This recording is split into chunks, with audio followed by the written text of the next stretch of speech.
Napakasarap nga naman talaga mag-van life. Unlimited destination, pero free accommodation. Nakakapunta ka sa iba't ibang lugar sa Pilipinas, pero tipid. Karamihan ng mga experiences ay first time.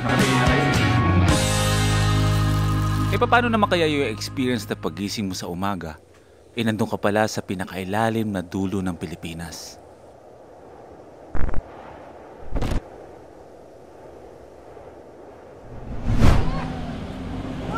Bye-bye, bye-bye! Ingat kayo! Bye-bye, bye-bye! Bye, bro! Thank you. Yes, bye-bye, bye-bye! Last episode ay nagpaalam tayo sa mga kapatid natin sa Cotabato. Regards kay Mayor! Oh, sige. Si Bukbuk. Hi, Founder! Bye-bye! At dahil ilang araw na lang nakalipas at si Engineer ang hindi natin madalas kasama, ngayon solo tayo ni Engineer. Bumawi ngayon. Wala, hindi na pala patay. Kung meron man ditong hindi ko madalas makasama na matagal, eh si Engineer yon dahil sa kabisihan niya. Pero bawi tayo ng oras para sa kanya. Gasoline on hidden inside. Yan, wala na tayo na lang natira, tsaka si Engineer. Nagkakwentuhan lang silang dalawa doon ay Prisha. Getting to know each other ba? Meron lang akong susubukan dito na dati naisip ko na itong liguan, hindi ko lang kasi sure dati kung pwede siya, pwede pala. Tira niya ha. Ayun o. Oh, ha? Pwede daw liguan. O nga pala yung cold spring na to. Kapag naliligo kayo dyan, kasabay nyo yung mga isdang mga ganito kalalaki. Kasabay nyo silang nagsiswimming dyan. So kung ilalagay nyo yung paa nyo sa tubig, magsisilapitan sila tapos kagatin yung mga paa niya. Oh my God. Hindi.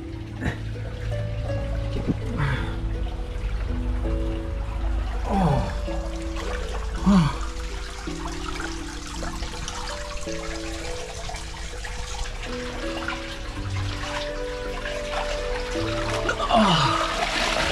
Oh.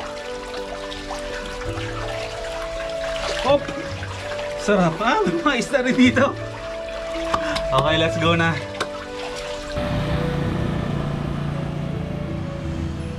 Pagkatapos namin mag-bonding ay hinatid muna kami ni Engineer dito sa isang location na kung saan minsan naging viral. Yung malaking bato na to dito ay dati to ay nag-viral dahil sa mga kababalaghang nangyayari dito sa kurbada na to. Dito sa anong ano to? Huh? Tabiran. Pero lahat ba kababalaghan talaga o may magandang history lang, yung nakukuhan lang, yung parang yung nakakaramdam lang ng kakaiba? O kakaiba yung hindi naman kinukuha niya yung ibang panahon ng buwan na ninuno namin. Yung iba siguro yung panahon nila, pero kami minsan lang pupunta rito, minsan lang pupunta nadadaanan lang namin. Yung ibang tao na mga dayo, yun yung siguro yun ang kumukuha sa kanila. Nakaka-experience. Yun na viral din nila. Oo.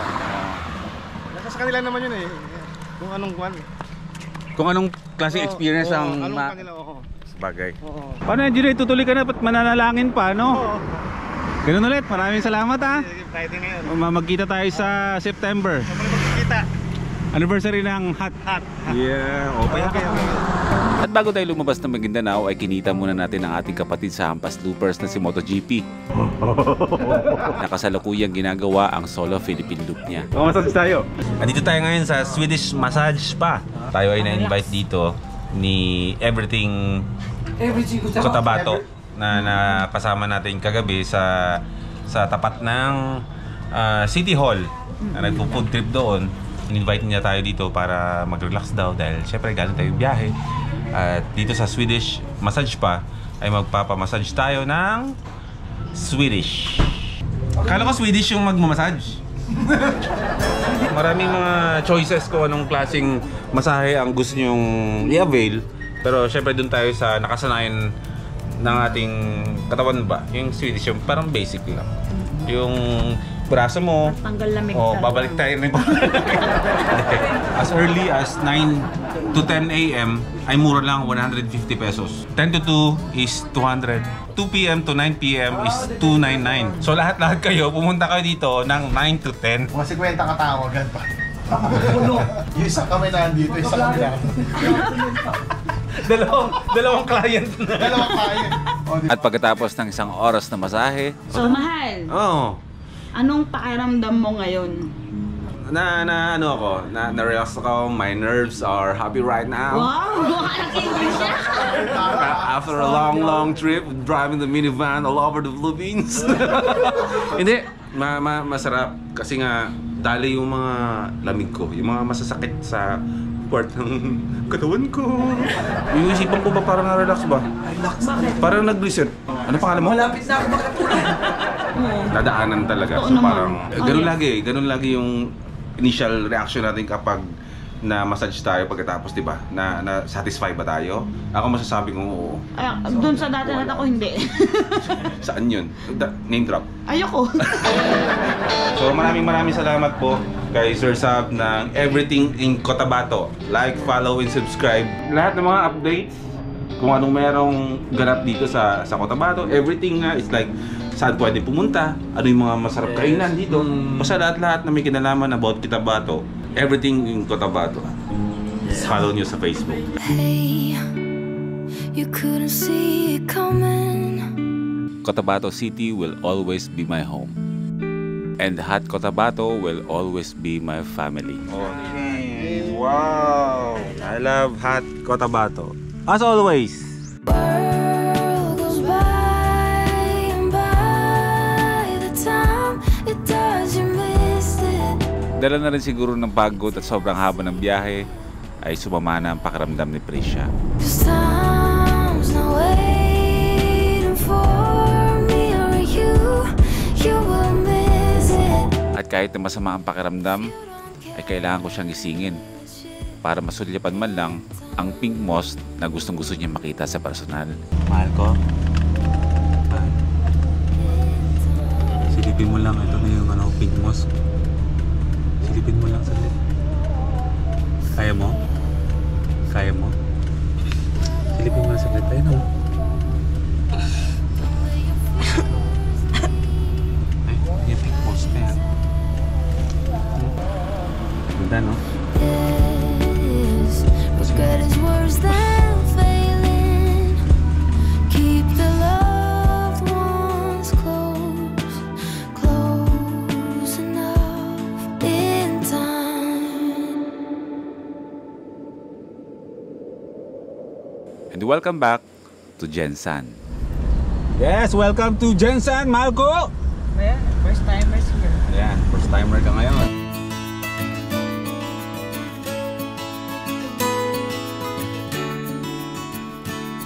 The tuna capital of the Philippines. Pero syempre hindi natin lalagpasan tong Jensan na to kasi nga kailangan namin maghanap ng matutulugan ngayong gabi dito. So marami naman siguro mga beach dyan o mga resort na may pagkaro para makapag-park kami at dito na kami mag-overnight sa Jensan. Grabe no, walang plano-plano. Pero bago tayo maghanap ng matutuluyan ngayong gabi, ay daanan muna natin ang Gulf Gasoline Station. Bisitahin muna natin sila at kamustahin.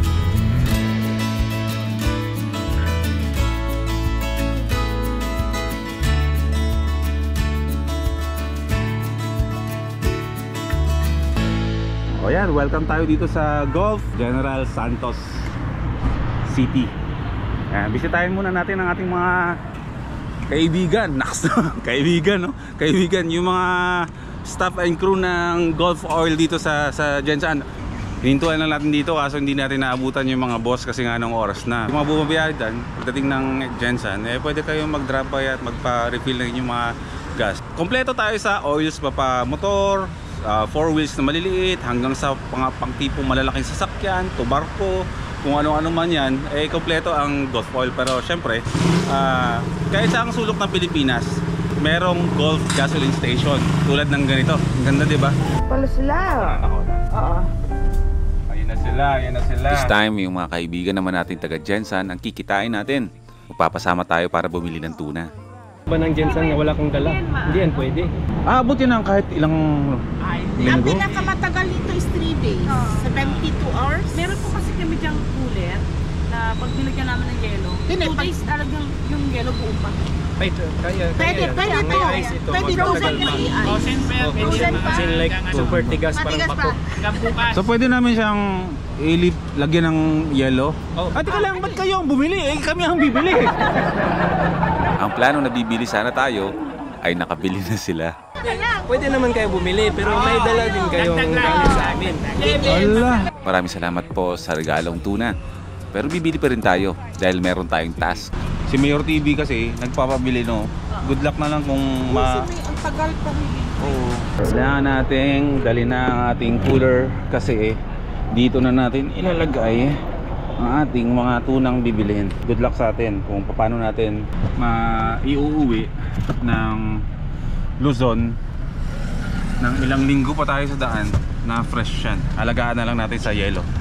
Dapat kung hanggat maaari every other day magpapalitan ng yelo kasi kapag yung cooler naman hindi yan binuksan, ang yelo mo ngayon bukas is ganun pa rin, yelo pa rin siya. Tuna products. Dito tayo bibili sa, so far, ito daw ang pinakakilala at pinakasikat na bilihan ng tuna. Fresh and frozen. Ano ba? Panga? Ito na yung panga. Hindi nga, panga pa. Oo. Ito na. Nakabili na kayo eh. So yung task natin ngayon, nasa Jensan tayo ngayon. Halos nasa dulo na tayo ng ilalim ng Mindanao. So ito yung mga ano natin, mga tunang binili para sa mga family namin at sa mga kaibigan namin.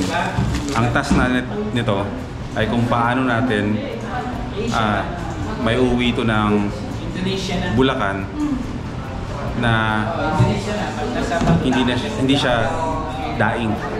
Kasi sa haba ng biyahe natin, fresh pa to eh. Pagdating natin ng Luzon, daing na to kung hindi natin maalagaan at mabuti. So punuin natin ng yelo, no? Mas mura daw dito kasi tuna. 5 malalaking panga ng tuna ang binili natin. Lahat to ay dadalhin natin ng Luzon. Ngayon malalaman natin kung magkano nga ba ang presyo ng panga ng tuna dito sa Jensan. Lahat po yan? Sa iba na lang. Oo. 722 lahat yun? 862? Ba't ganun? Sa amin, yung isang ganun na maliit lang, 750. Ba't ganun sa akin, no? Sige, ikaw ang negosyo. Pag-usapan natin. Ayan, dahil mahal na mahal natin si Mayor TV, ay sisikapin namin na may uwi ito ng Valenzuela ng fresh. Diba? O diba? Na hindi siya mabilasa. So ngayon Mayor TV, mula dito sa Jensan going to Surigao, gagastos tayo ng gasolina ng mga, magkano ang gasolina natin? Saka yung mga 1.5. Barko namin is nasa 3,000 plus 1.8. So mga 10k ang ibabalik sa atin ng Mayor TV para sa isang panga. Hindi, meron pa. May durian pa. May durian pa. So mga 15k sa isang durian tsaka sa isang panga. Pwede. Presyong kaibigan na yun. Mahal na mahal ka namin Mayor TV kaya namin ginagawa to. Makatingin ka ng panga ng tuna galing Jensan. Mahal, bayaran mo na baka magkalimutan. Mura. 800 na nga lang yan. Itang panga po yung binili namin. Grabe 5 panga. Hindi yun bro, joke bro. Isang inihaw sa amin nasa 750. Mas mura yun kung ikaw yung maghuli sa tuna. Pero yung tuna kasi mas kasing laki ng tao. Next time daw ay kailangan namin ma-experience naman ang bumili ng tuna mismo sa Pantalan kung saan binabagsak lahat-lahat ng mga fresh tuna, yung mga bagong huli. 2,000. Oy! Baka iniisa mo si Mayor TV ah. Gusto niya ng tuna eh. Grabe ah, parang sobra-sobra yung paniningil mo ah. Di kung ayaw niya naman huwag kang bibili ng tuna. Hindi, Mayor TV, andito na yung panga mo. Sana gumanda ang pangahon para makarating to sa'yo ng fresh. Pag wala akong inambot sa'yo, ay kinain na namin ito along the way. Libre ka na lang namin dun sa 750 doon na ganyan. Hindi, sikapin namin makarating. Sabi namin pangako ko yan pangako namin yan. Sisikapin namin makarating to sa'yo. Nawindang ako sa ano? Sa murang tuna. Sa presyo ng tuna dito? Parang joke, no? Oo. Parang... Totoo ba yan? Hindi niyo ba kami niloloko? Ganyan kamura yan? Grabe, no? Malalaki yun ha. Hindi yun maliliit. Yung presyo ng tuna dito parang pinaprank ka kung Tagaluson ka. Ganun mararamdaman mo. Pinaprank niyo ba kami? Napakamura. Pagkatapos bumili ng tuna ay early dinner naman tayo kasama pa rin sila. Walang nangyaring vlog sa loob ng restaurant dahil nawili kami sa kwentuhan. At tuloy tayo sa biyahe. Sinamahan tayo ng dalawa nating kaibigan na maghanap ng matutuluyan ngayong gabi kasi kailangan na magpahinga ni Prisha at tumataas na ang lagnat niya. Welcome to Malapatan. Hindi tayo sa Jensen mag-overnight. Babiyahe tayo ng mahigit 1 oras para marating ang probinsya ng Glan. Ang Glan ang pinakadulong probinsya sa pinakailalim ng Mindanao.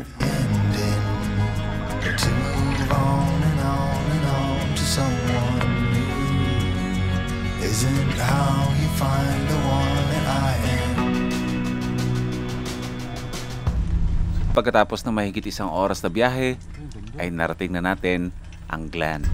Wala, yung dagat, nasa tabi lang. Wait, saan tayo? Bro, ang ganda bro! Ang ganda! Ganda yung dagat. Maganda to pag umaga. Pag umaga? Edge ng Mindanao, grabe. Pagkalipas na maghapong biyahe, oras na para kumalma.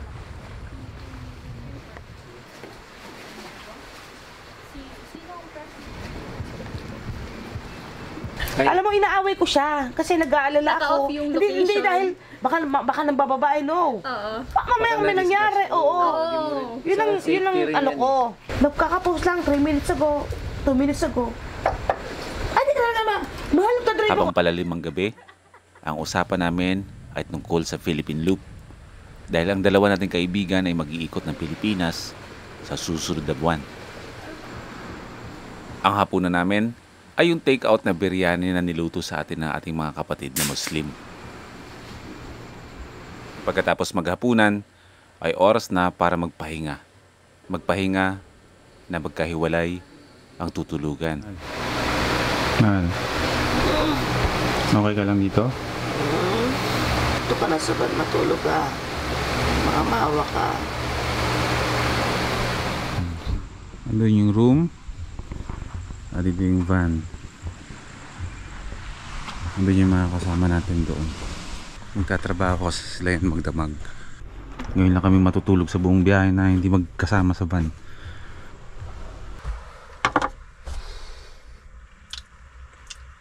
Pero siguro mamaya babangon-bangon ako para silipin siya. Tsaka mas gusto rin niyang hindi ako katabi kasi magulo akong katabi.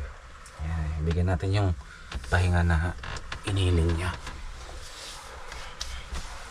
Siyempre kung ako papipiliin, mas pipiliin kung matulog sa loob kasi dito. Eh gusto niya dito daw ako eh.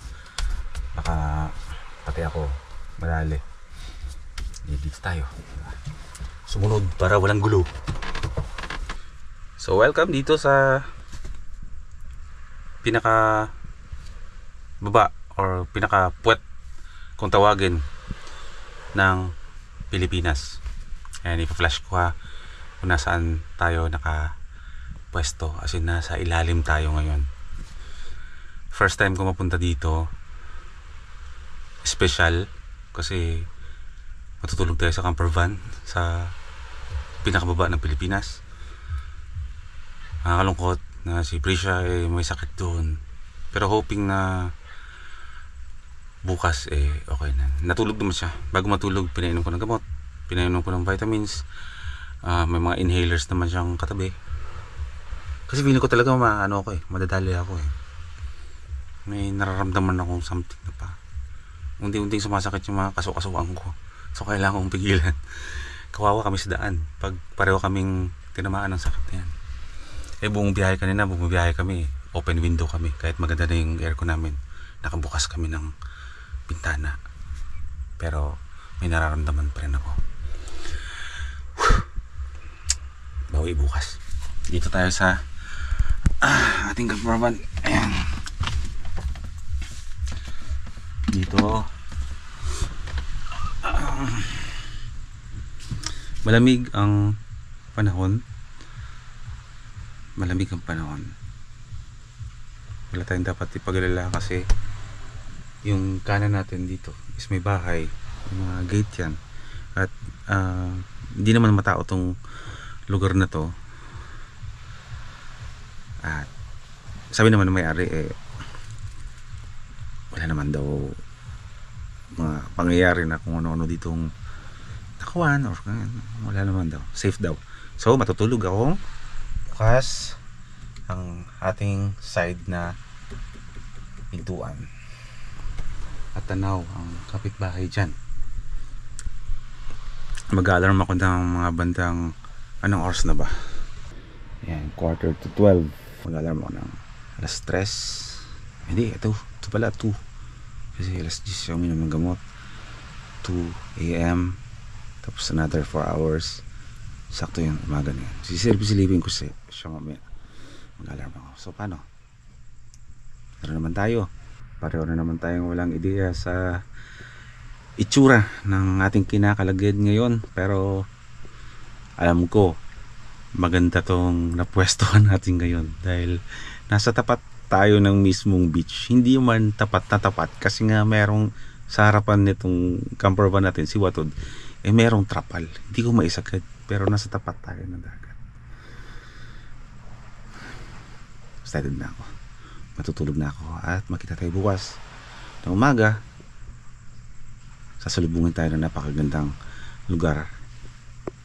Ito, dito sa pinakababang lugar dito sa mapa ng Pilipinas. Good night. Kinabukasan,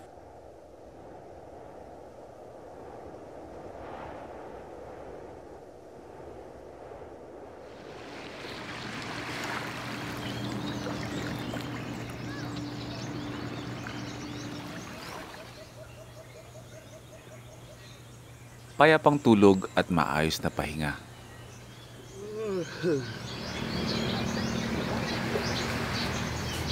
Pero ramdam na rin ang bigat ng pakiramdam.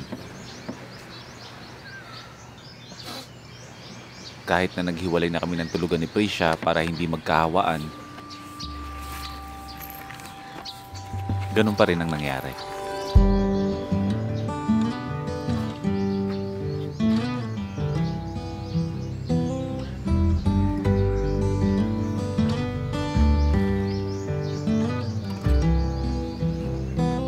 May mga bagay na hindi natin kontrolado. May mga bagay na mangyayari kahit hindi natin gusto. Wala tayong ibang gagawin kundi tanggapin ang mga bagay na ganito. Gawa na lang ng paraan.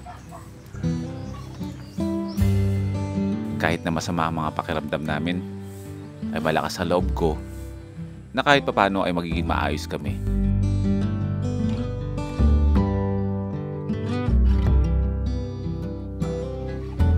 Dahil nasa tapat kami ng karagatan.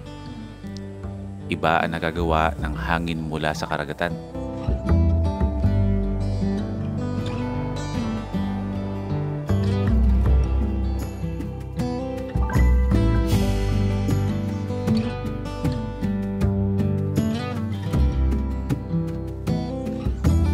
Masarap bumiyahe, pero mahirap magkasakit. Ngayon ko mas na-appreciate nakasama ko si Prisha. Kung ano man ang mangyari, nagdadamayan kaming dalawa.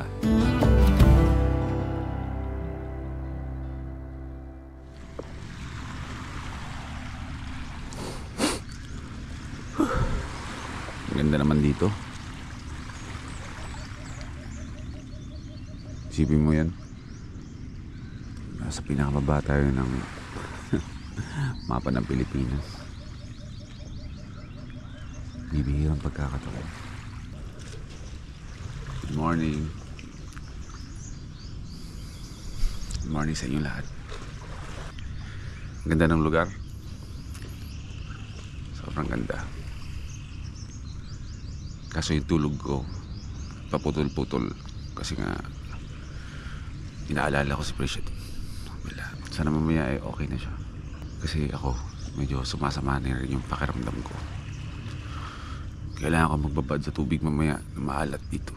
Sana lumakas yung hangin kasi nakakatulong kasi yun eh. Yung sea breeze. Pag magkakasakit ka, may sakit ka. So yung area natin na to, ito yung tinatawag na cove.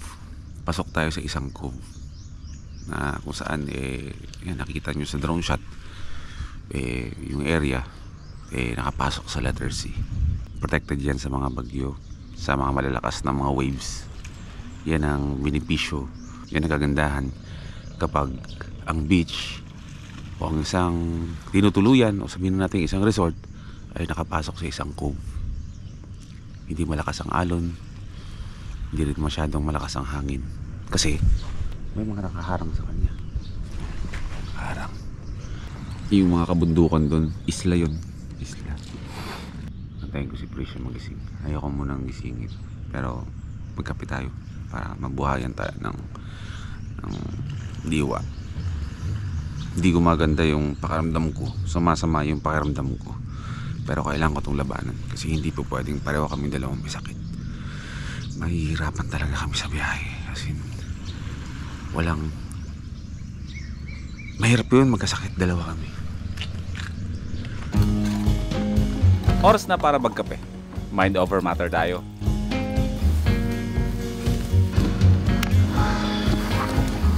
Bago lumusong sa dagat, ay kailangan na namin i-prepare agad ang mga gagamitin namin sa pagluluto ng aming tanghalian. Nakapagpahinga na maayos.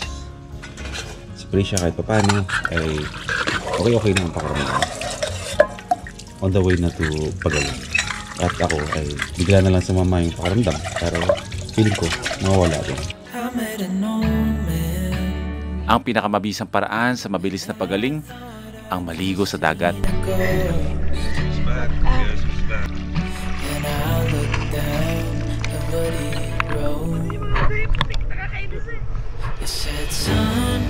When you grow up, you'll be fine.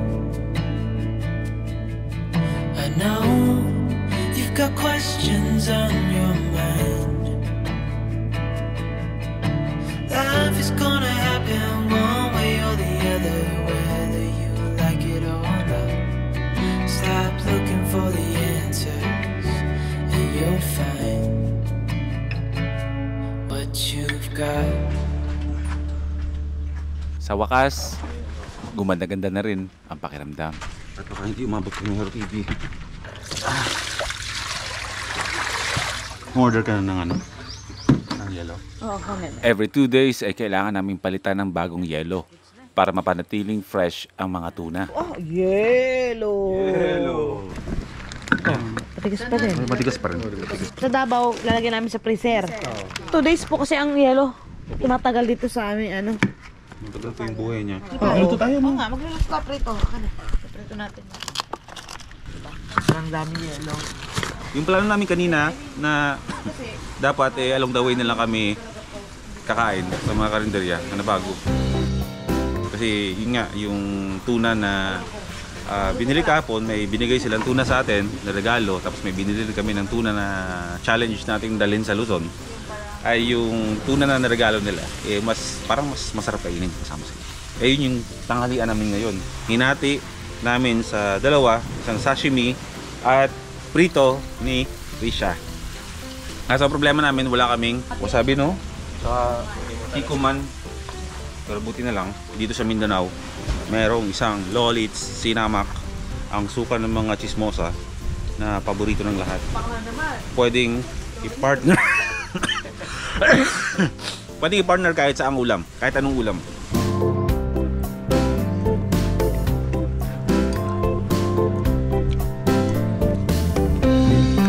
Mamaya-maya ay dumating ang may-ari ng resort, si Nanay.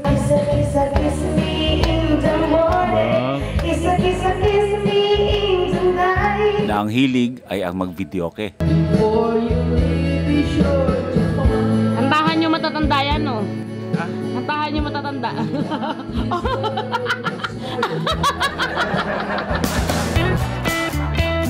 Pagkatapos man ng halian ay kailangan na naming tumulak ulit pabalik ng Jensan.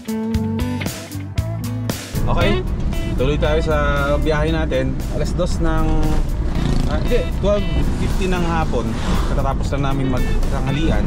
Kailangan na rin namin agad na iwan yung place kasi nga may papalit na dun sa room. Overall, nag-enjoy ka ba? Yes. Nag-enjoy ka? Napakabait ni nanay. Yes, babalikan natin sa nanay. At seeing, nagduwit-duwit pa kayo kumanta, diba? Yes. Ngayon, kailangan namin bumalik ng Jensan kasi nga, ito yung pinakamagandang daan naman talaga. Medyo may kalayuan to from Jensan, pero yung kalsada napakaganda, diba? Hindi mahirap balikan, daanan ulit. Kasi nga, patag yung kalsada, hindi nakakastress, hindi matraffic. Tapos mamaya, dito na rin kami mag-iwahiwalay nila Jay tsaka ni Ben. May regalo tayo sa kanya. Oo, Sa kanila, no? Sabi ko nga kanina, meron tayong gift sa kanila. Ito si Bem. BMW sa Facebook. At Jay Pandimis Adventures sa Facebook din. And soon, meron din silang mga YouTube. At supportahan natin silang dalawa sa kanilang mga goal ba, sa mga pangarap nila pagdating sa social media. Next month ang kanilang Philippine Loop. Oh yes, take off nila. O, diba? First Philippine Loop nila. Pero syempre, thank you muna sa inyong dalawa kasi nga kahapon, ihahatid lang talaga dapat tayo dito. Pero nag-decide na rin sila na samahan talaga tayo magdamag. So, mayroong sacrifice of time na sobrang appreciated din namin talaga. Kaya since na mag-Philippine Loop silang dalawa, may dala pa tayong mga natitirang golf all dyan. At jersey ay bibigyan natin sila ng jersey para may pamalit lang ba. Tsaka yung oil, synthetic lang pala yung dala ko pero huwag kayong mag-alala kasi pag dumaan kayo ng Alitap-Tap Base Camp, bibigyan ko ulit kayo ng fully synthetic talaga. Oh, thank you. Ito ay gamitin niyo lang. Gift sa from Golf yan. At Thank you, ito may ano. Ayan, Salamat Golf Philippines. may pamalit kayo na damit na o para di pawis kayo. Na wish namin sa inyo na next month na kasi yun, malapit na yun. Enjoy niyo yung Philippine Loop nyo at mag-ingat kayo. So, ang goal, makauwi at sa December ay tatanggapin nyo yung plaque. Sila ang mga kabaro na natin sa December, mga soon to be hihiranging mga certified Philippine Loopers. Lakas! Tsaka bitin din, talaga bitin. Laging may bitin. Pero kagabi nga, dapat didiretso na ng Davao. Pero nung dumiretso, sabi ko, Miga, dito na kahit may ikling panahon, sabi ko, makakapag-stay na rin kami ng medyo ilang oras sa Jensan. Hindi yung dinadaan-daanan nilang. Hindi lang isang oras yung ilang oras. O ilang oras. Hindi lang ilang oras ang in-stay natin. Oo. Diba? Magdamag hanggang Kinabukas. Quality banding na rin. Pero pwede pang ulitin sa mga susunod na And then, nadagdagan ng ating mga kaibigan. Another certified Philippine Loopers in the making. Masaya na mahirap yan. Pero dapat mapagtagumpayan. Kakayanin nyo yan. Eyes on the prize. Ang goal, paging isang certified Philippine Looper.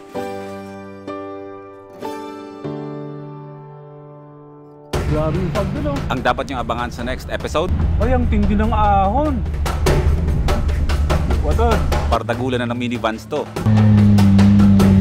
Kasama si Surplus TV. Yan naman. Gawatad! Papunta sa napakataas na bundok ng Maragusan. Pero papunta sa Maragusan, mararanasan muna nating matrap dahil sa landslide. Nag-camping sa daan. Kala ko makakalusot na tayo, hindi pa pala. Ano na, mag-hazard na tayo dito sa kalsada. Mag-set up na tayo ng kitchen natin. Buksan mo na yung ano mo, awning mo tsaka yung router. Kahit awning lang ilagay, tapos maglagay ng mga upuan, tapos magluto. Bahala na sila dito. Tagal natin stranded, sila din mo sa stranded sa atin. Gawatad! Kinaya! Lahat kakayanin. Kahit to the limits na, marating lang ang Sea of Clouds na ito.